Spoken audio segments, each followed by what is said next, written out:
Namaskar and good morning, everybody.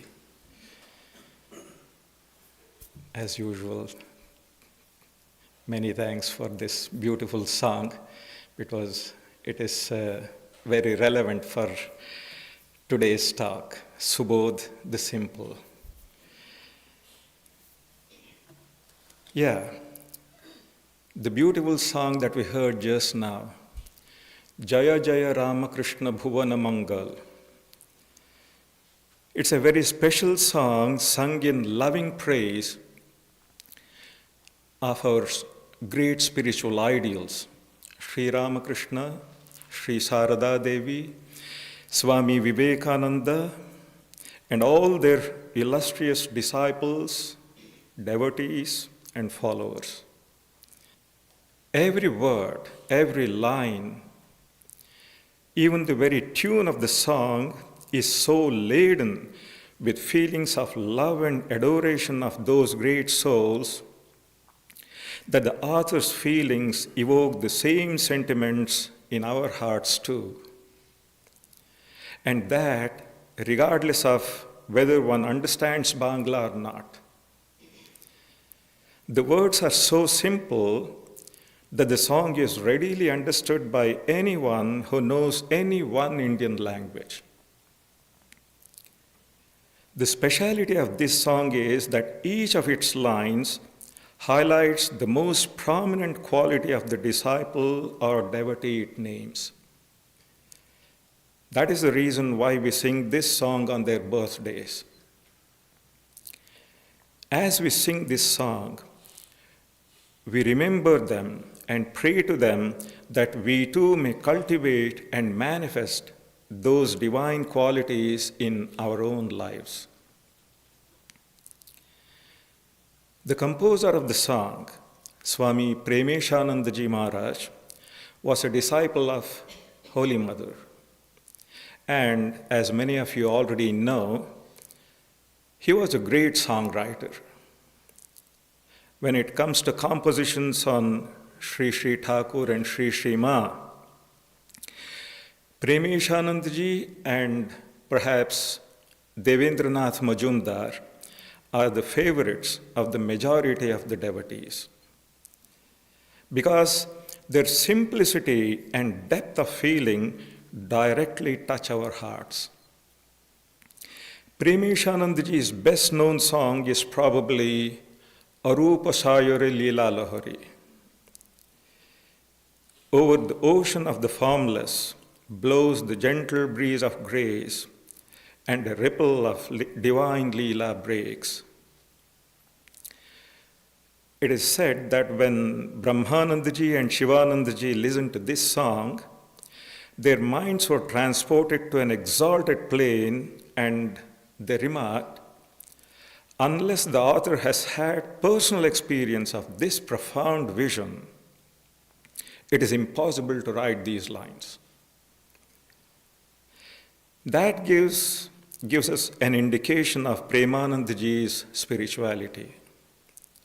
So, on the one side, we have a deep song like Arupa Sayare Leela Lahari, and on the other, we have this hugely popular folk song, so to say, like Jaya Jaya Ramakrishna Bhuvana Mangal, because it is set to a kind of folk tune. So that was the range of Premeshanandaji's poetic genius.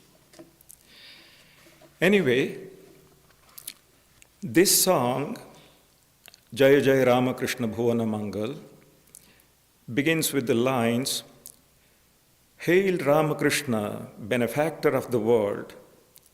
Hail Mother Sarada, exceedingly pure. Hail Vivekananda, the supremely compassionate one. Hail Brahmananda, our Lord's own spiritual son. And so the song goes, each line paying loving homage to a disciple or devotee of Sri Ramakrishna. When it comes to Swami Subodhananda Maharaj, whose birthday we observed last Wednesday, It says, Balaka Charitra Jaya Subodha Saral. Hail, childlike Subodh, simple and guileless. Because this childlike simplicity and guilelessness were the defining features of Swami Subodhanandaji's character. Sri Ramakrishna was highly impressed by this rare quality in his disciple, so he used to call him Koka, little boy. Subodhanandaji retained this quality throughout his life, behaving just like an artless boy all through, and came to be lovingly called Koka Maharaj. Now, when I sat down to prepare this talk and was thinking of this line, Balaka Charitra Jaya Subodha Saral, glory to childlike Subodh, simple and guileless.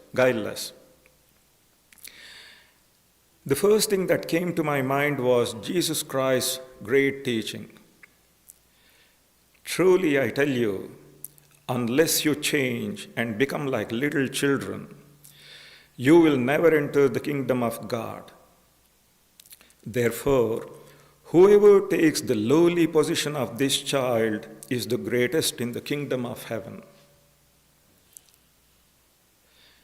All the great mystics the world over have emphasized the value of childlike simplicity, stressing qualities of character like innocence, trust, and humility. Here, Jesus points out that the qualities children naturally possess, such as a sense of wonder, openness, and dependence, these are essential for spiritual growth and a meaningful relationship with God. It's a beautiful reminder to embrace those childlike qualities in our own lives. Just think of the profound simplicity of childlike faith from a purely spiritual point of view. Like it or not, we live in a world that values complexity and sophistication. In such a world, the teachings of saints and mystics about childlike simplicity stand out as a profound reminder of the spiritual beauty found in simplicity and innocence. The saints and mystics exalt the virtues inherent in children, urging us followers to embrace those qualities to experience a deeper relationship with God. The Bible passage that we just heard happens to be one of the most pungent passages reflecting this teaching. Truly, I tell you, unless you change and become like little children, you will never enter the kingdom of heaven. Therefore, whoever takes the lowly position of this child is the greatest in the kingdom of heaven. Sri Ramakrishna also said, God cannot be realized without childlike faith. What the mother says, the child at once believes to be 100% true. God bestows His grace on the devotee who has this faith of a child. God cannot be realized by a mind steeped in worldliness. And he adds, great sages have childlike natures. They have no pride. Their strength is the strength of God, the strength of their Father. They have nothing to call their own. They are firmly convinced of that. And how much Sri Ramakrishna praised guilelessness and simplicity. One can easily realize God if one is free from guile. Spiritual instruction produces quick results in the guileless heart. Unless a man is guileless, he does not receive the grace of God. God cannot be realized without being guileless. Again, one cannot realize God without the faith that knows no guile, the simple faith of a child. And finally, he makes yet another significant remark. He says, "Don't you see, God incarnates himself only in a family where innocence exists." God incarnates himself in a family where innocence exists. You will find guilelessness wherever God incarnates himself as man. We see the proof of this statement when we study the lives and deeds of all incarnations of God and their close associates. Now, when the mystics place so much emphasis on our becoming simple like children, what does it mean? Are we to regress in maturity? I mean, should we have a reversion to an earlier stage of mental and psychological development? Should we begin to think, feel, or behave as if we were children? But that would be childish, not childlike. And you know that there is an ocean of difference between the two. So when the saints ask us to become like children, what they mean is we have to adopt the qualities of heart that children naturally possess. Then, what are these qualities? And how are they so crucial for spiritual growth? First of all, simplicity and innocence. Children embody a kind of simplicity that we often lose in adulthood. They are not burdened by pride or a sense of self-importance. Instead, they approach life with an openness and a sense of wonder that allows them to receive and learn freely. Jesus and Ramakrishna both highlighted this simplicity as essential for entering the kingdom of heaven or to realize God. By shedding our ego and approaching God with the same openness as a child, we become more receptive to spiritual gifts. Next, trust and dependence. This is another key aspect of childlike simplicity, trust.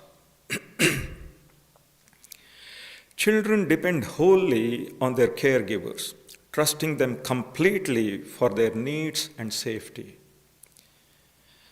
This trust mirrors the kind of trust the saints want us to have in God. They have left behind so many teachings, some in the form of highly moving devotional songs, reassuring us not to worry too much about our lives, what we will eat or drink, or about our bodies and what we will wear, but to trust in God's providence just as a child trusts in his parents. This dependence is not helplessness. It is about recognizing our own limitations and God's boundless capacity to guide and provide for us. When we cultivate such trust, we let go of anxieties and embrace a deeper sense of peace and security in our spiritual journey. Then, purity of heart. Children are often seen as symbols of purity, untainted by the cynicism and complexities that come with age. The saint's call to embrace childlike simplicity implies striving for purity of heart. This means cultivating sincerity, honesty, and a genuine love for others. Jesus says, "Blessed are the pure in heart, for they will see God." A pure heart, free from deceit and ulterior motives, allows us to experience God's presence more fully. We find an echo of this in Sri Ramakrishna's words. God is far, far away from the crooked heart. He cannot be realized by a mind that is cunning, calculative, or hypocritical. To the sincere, God is very near, but is far, far away from the hypocrite. So we see how much this quality of childlike simplicity, which includes purity, innocence, and trust, is valued by the great masters across all faiths and traditions. Approaching God simply and with openness, much like a child, is fundamental for spiritual enlightenment. This we need to understand, that true spiritual insight comes not from the head, but from the heart, from a place of simplicity and openness. We need to live out these qualities.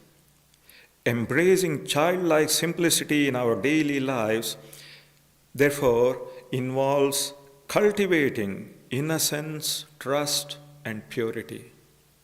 It means letting go of pride, depending on God, and striving for purity of heart. But let me repeat, this doesn't mean abandoning wisdom or maturity, but rather integrating these childlike qualities into our adult lives. If we are able to do this, we open ourselves to a more profound and enriching spiritual journey. We become more attuned to the divine presence in our lives and be better equipped to navigate the complexities of the world with a heart rooted in simplicity and faith. Now, let us spend this morning remembering and reflecting on a life that embodied all this. The life of Swami Subodhananda ji Maharaj. And let us humbly pray to God to grant us at least a small fraction of this divine quality. Sri Ramakrishna once said, "You will find guilelessness wherever God incarnates himself as man." We just heard that. Saying this, he mentions the names of the fathers of Rama and Krishna. But this applies also in the case of Buddha, Jesus, and Sri Ramakrishna himself. Most of their close relatives, companions, disciples, and devotees, they were all blessed with an abundance of purity, simplicity, and guilelessness. And among the followers of Sri Ramakrishna, it is universally accepted that these qualities found the greatest expression in the life of Swami Subodhananda ji Maharaj, or Koka Maharaj. So, let us begin. Subodhananda ji was born in Calcutta on 8th November 1867. His pre-monastic name was Subodh Chandra Ghosh. He belonged to the wealthy Ghosh family that owned the famous Tantanya Kali temple. His father was a pious person and an avid reader of religious literature, and his mother too was deeply religious. Naturally, their influence contributed greatly to his spiritual growth. Like all Hindu mothers of the time, his mother too would tell him stories from the Ramayana, Mahabharata, and Bhagavata, which implanted in Subodh's young mind a love of truth and devotion to God. Even from his boyhood, he showed a remarkable spirit of renunciation and had a vague feeling that he was not meant for an ordinary life in the world. Later on, when he was pressed to marry, he protested strongly, saying that he wanted to become a wandering monk, so family life was not for him. But his father insisted that Subodh should marry on passing his school examinations. There was nothing Subodh could do but pray fervently that the results would be bad. And God did hear his prayer. Subodh failed the exams and the marriage plans fell through. But strangely, about this time, it was 1885, the father himself, because he was also a basically religious person, the father himself presented Subodh with the book, The Sayings of Sri Ramakrishna, in Bengali.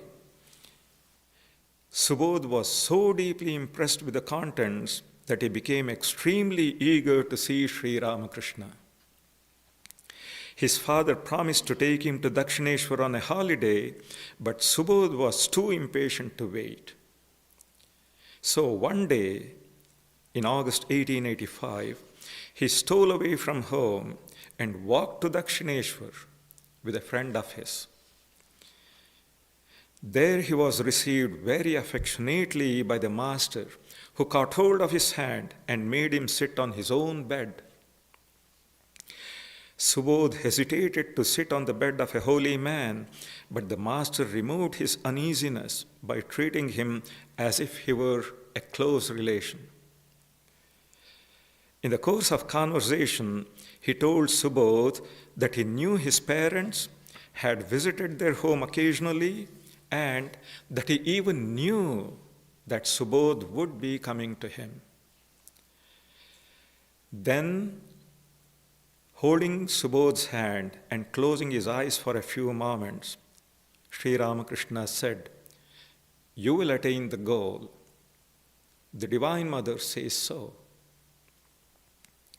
And he adds, that the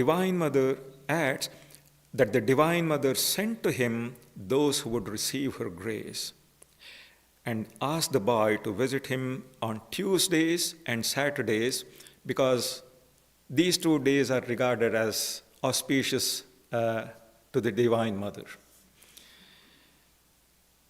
But this was difficult for Subodh, because he didn't want his people to know that he was going to Dakshineshwar. The next Saturday, however, Subodh ran away from school with his friend and walked all the way to Dakshineshwar. During this visit, Sri Ramakrishna, in an ecstatic mood, stroked his boy from the navel to the throat and wrote something on his tongue, repeating, "Awake, mother, awake. Awake, mother, awake."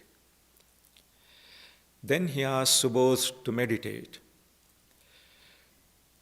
No sooner had Subodh begun to meditate than his whole body trembled and he felt a current rushing along the spinal column to his brain. Sri Ramakrishna was delighted to see the depth of Subodh's meditation. He then learned from Subodh that it was the result of his practice at home, because Subodh used to think of the gods and goddesses of whom he used to hear from his mother. After that meeting with the master, Subodh began to see a strange light between his eyebrows. And when his mother came to know of this, she told him not to divulge it to anybody.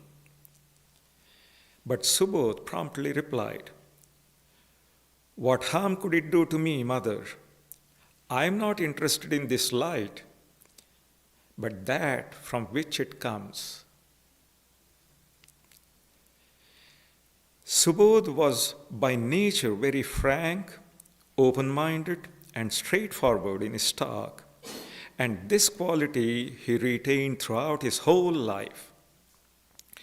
What he felt, he would say clearly without mincing his words.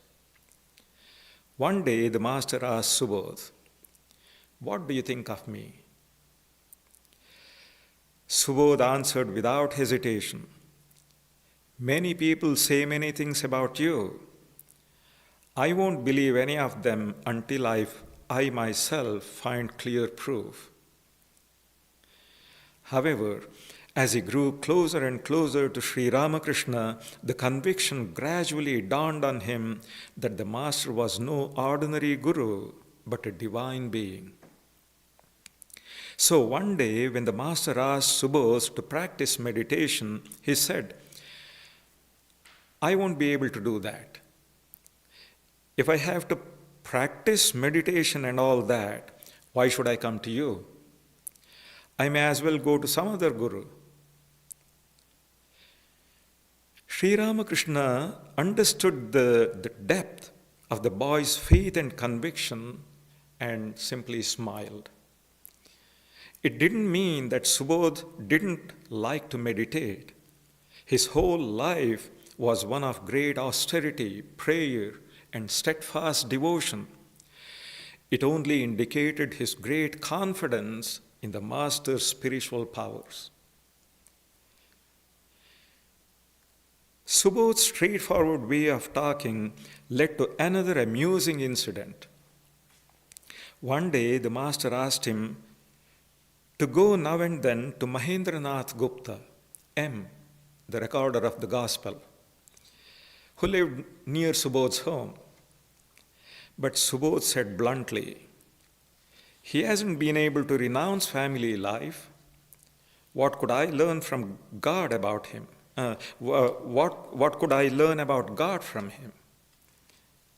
The master laughed at these words, which expressed the boy's stern spirit of renunciation, but he said,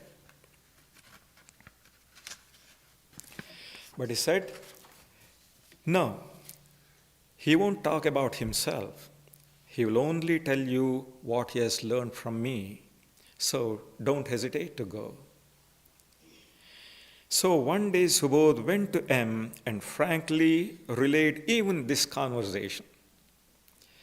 M appreciated the boy's frankness and said humbly, "Quite true.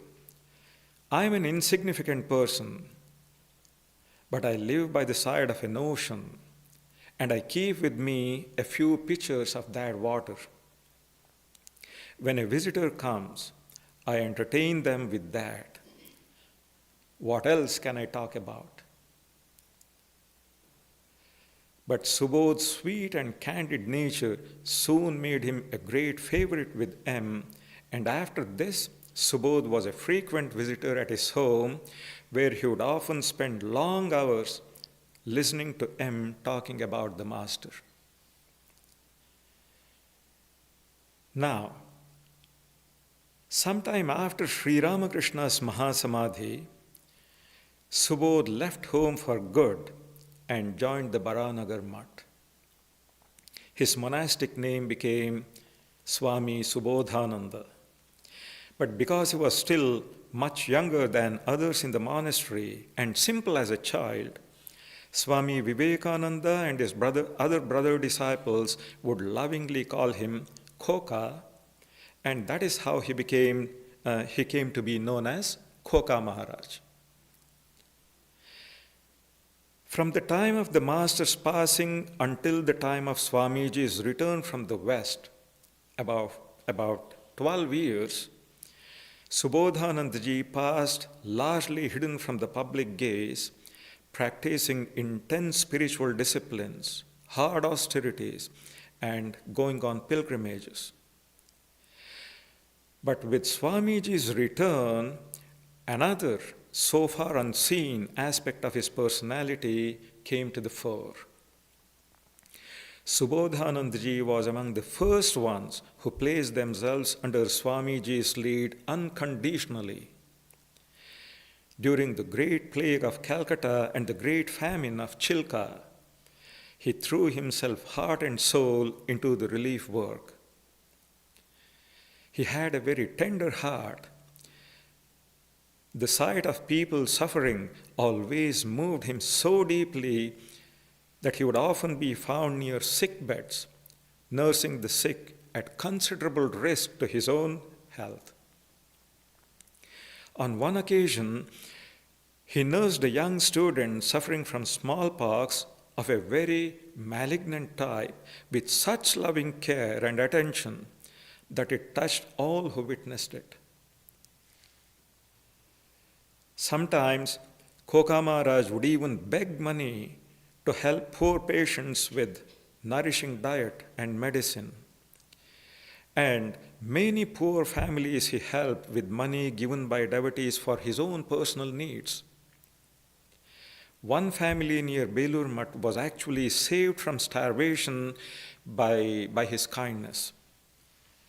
If he knew that a devotee was ill, he was sure to go and see them, and the devotee would be overwhelmed with emotion.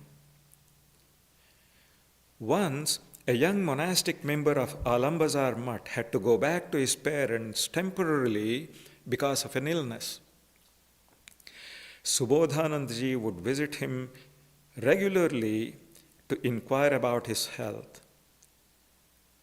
After some time, the young novice recovered thanks to Maharaj's solicitude and remembered Maharaj's concern for him all his life with tears of gratitude. But as in these things, in spiritual ministration also, Subodhanandaji gave himself without reserve. During his extensive tours, he had to undergo great inconvenience and work very hard.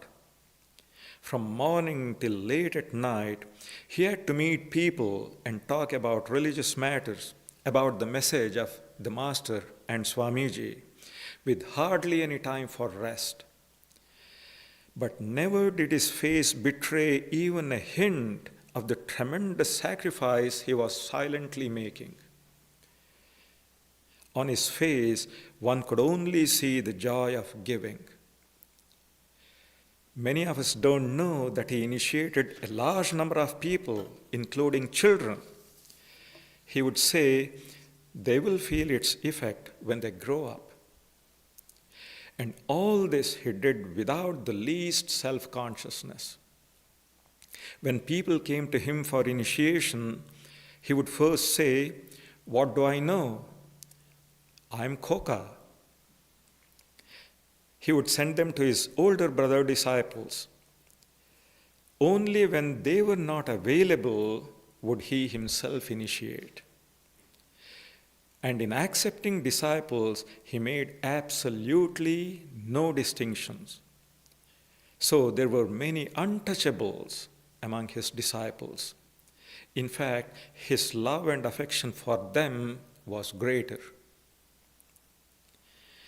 However, for all these great qualities of head and heart, purity, intelligence, openness, sympathy, Subodhanandaji was still childlike in his simplicity and utterly unassuming in his behavior. All his brother disciples greatly loved this childlike aspect of his personality. So they rarely missed an opportunity to have some fun at his expense, taking advantage of his innocence and absence of sophistication.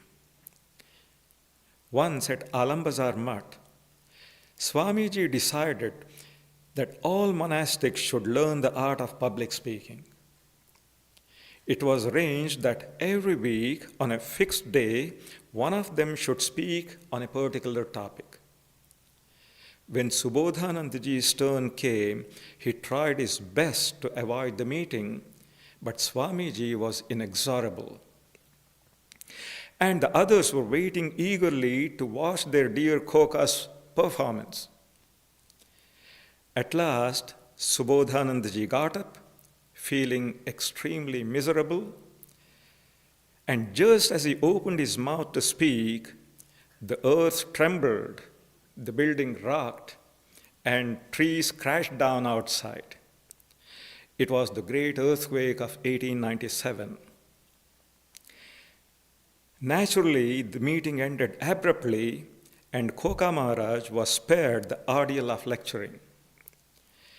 Swamiji said, "Well, Koka, you just made an earth-shaking speech." And everybody laughed. So now you know why Koka Maharaj is my patron saint. I am still waiting for the quake. Another time, Swamiji was greatly pleased with Koka Maharaj for some small personal service and said to him, "Ask me for any boon and it will be granted."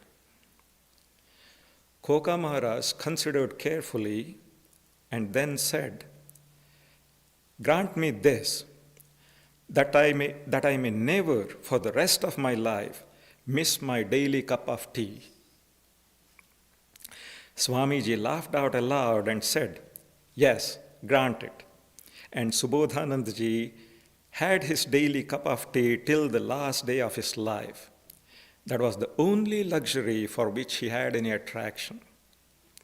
It was something like a little boy's love for candies. Once, when he was teased about his love of tea, he said, "Each drop of tea you imbibe goes to make a precious drop of blood. Each drop of tea you imbibe goes to make a precious drop of blood." In fact, his faith in the healing power of tea was so great that long ago, when Sri Ramakrishna was suffering from his sore throat and everybody was worried and anxious, young Subodh, in all his innocence, recommended hot tea to the master as a sure remedy. And the equally innocent master would also have taken it if it were not for Rakha's, that is, Brahmanandaji's intervention. Anyhow, we were talking about Subodhanandaji's great personal traits. In addition to being open and sympathetic, he was also extremely accessible, and everybody felt very free with him. People felt he was a close friend of theirs, so much so that they would altogether forget the immense difference that lay between their spirituality and his. It was not that Subodhanandaji tried to hide his spirituality in order to avoid overawing people. He made no conscious attempt to hide his spiritual greatness. There was no ostentatiousness of any kind in his behavior. He was just what he was. This remarkable plainness was part and parcel of his nature. Probably that was how a person of his spiritual caliber could mix so freely with people of all types and make them his own. Among those who came to him, there were many who were not religiously minded, but they felt drawn to him just by his love and sympathy. And even they were later spiritually benefited by his holy company. And of course, the young monastics found in him a true sympathizer and well-wisher. He was one who took trouble to find out their difficulties and help them with advice and guidance. He would be their mouthpiece before the elders, he would mediate for them, and he would shield them when they got themselves into trouble. Once a young novice happened to commit a grave mistake and was asked to live outside the monastery and survive on alms.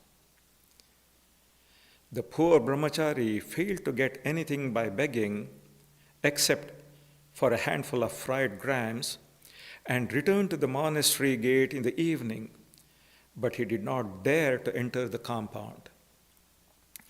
When Subodhanandaji came to know of his plight, he interceded on his behalf, and the young novice was excused.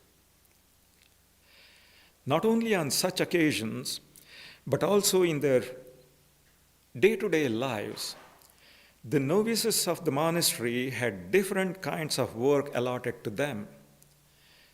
Quite often, they didn't know how to go about their duties.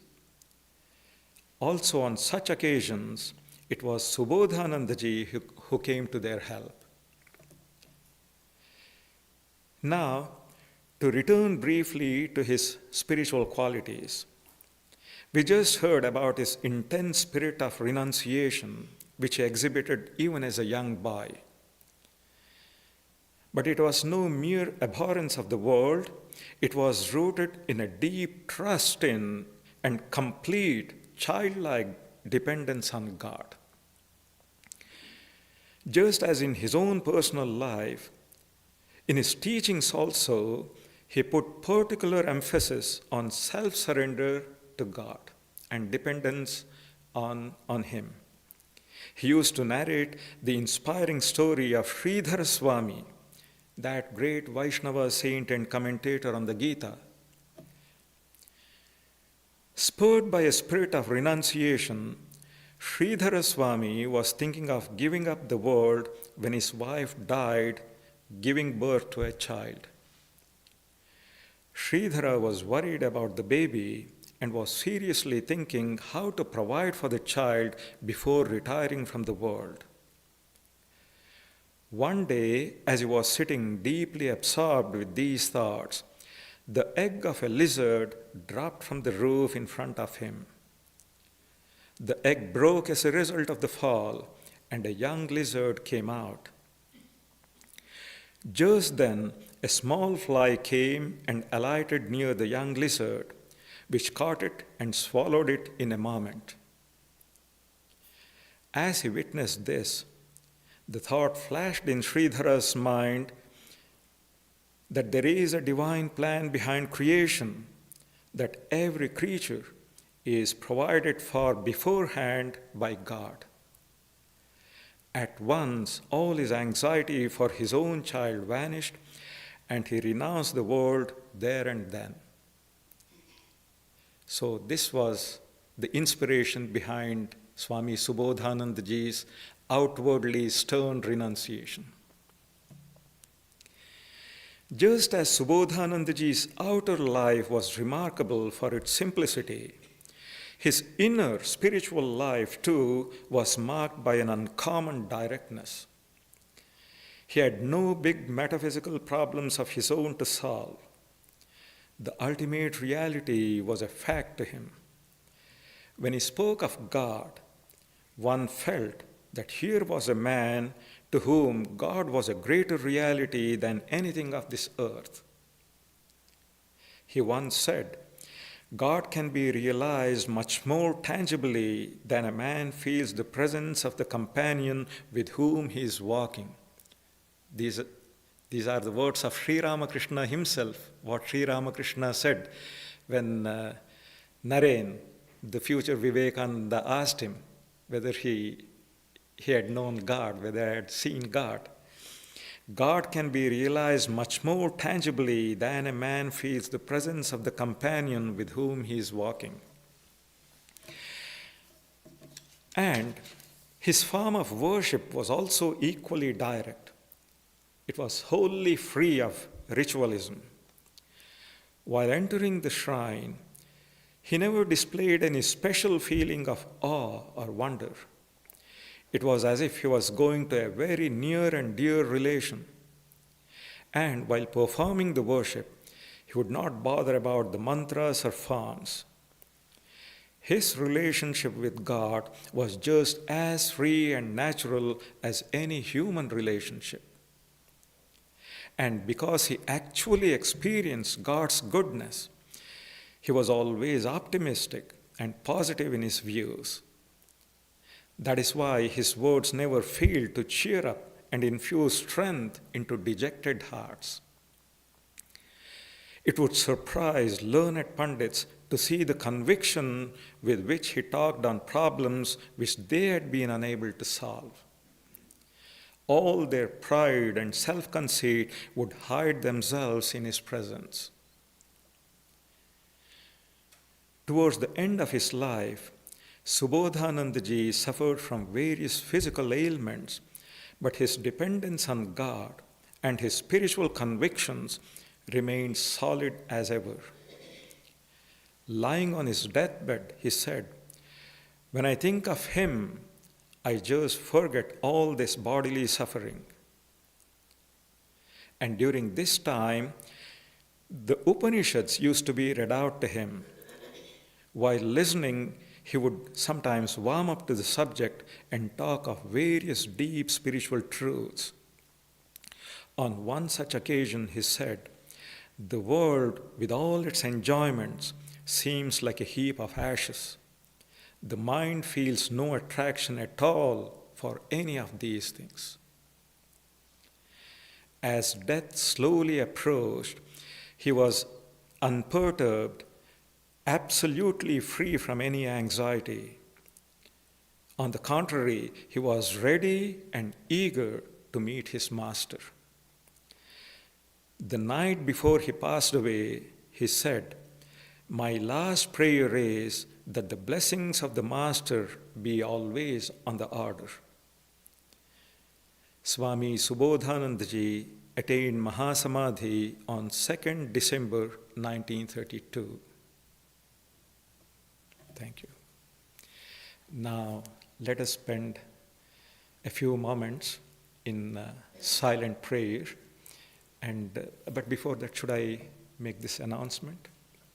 Next week, we will be having a guest speaker, Swami Vimohanandaji from Vancouver. So I don't remember the subject of his talk. Please look at our website, and I hope everybody will come attend that lecture. Thank you all.